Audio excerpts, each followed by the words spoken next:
रामाय रामभद्राय रामचंद्राय वेधसे रघुनाथाय नाथाय सीताया पतये नमः। बंधुओं, आज परम हर्ष का दिन है। योग ऐसे शिवरात्रि पर्व के इस पर्व पर आगामी जो नवरात्रि आ रही हैं, उस चैत्र शुक्ला प्रतिपदा से रामनवमी पर्यंत ये जो नवरात्रि हैं, ये ऐसे प्रमाण मिलती हैं शास्त्रों में कि ये राम नवरात्रि बोली जाती है। उस राम नवरात्रि में कुछ राम भक्तों के द्वारा बहुत दिन से विविध संकल्पों को लेते हुए राम नाम के करोड़ों जपों का ये एक प्रयास चल रहा है। इस वर्ष सभी की ऐसी इच्छा है कि इस राम नवरात्रि में, रामनवमी पर्यंत नवरात्रि के पर्व पर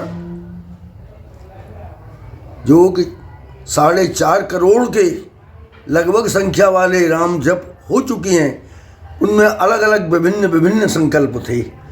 इस बार जो भी ये संकल्प है, उसकी अधिष्ठात्री अपनी मथुरापुरी की ब्रजेश्वरी श्री यमुना महारानी हैं, जो कि बहुत समय से लोगों ने उनके भौतिक जल स्वरूप के लिए प्रदूषित कर रखा है।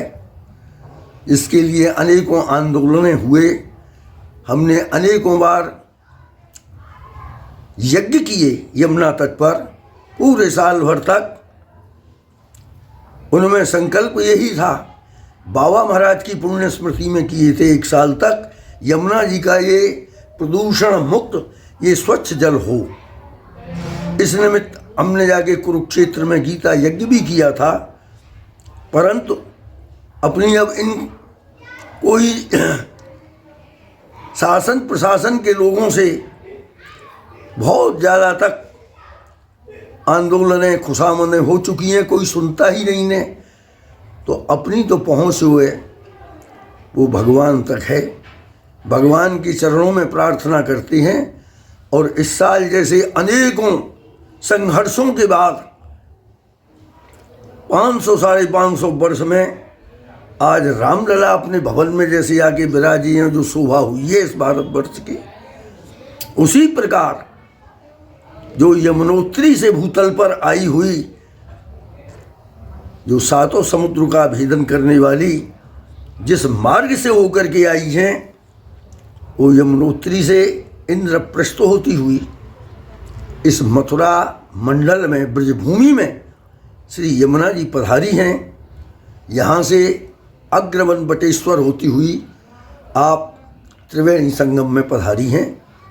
तो बंधुओं, ऐसी यमुना जी में जो प्रदूषित जल है, उसको मुक्त करने के लिए, स्वच्छ करने के लिए कोई प्रयास सफल नहीं हो रहे हैं। यहाँ मथुरा से बहुत से यमुना भक्त इस आंदोलनों को चला रहे हैं, परंतु अभी तक कोई यमुना जी के विषय में शासन के द्वारा कोई सुनवाई नहीं ने। देर लेट से मथुरा को भी पूरी घोषित किया था।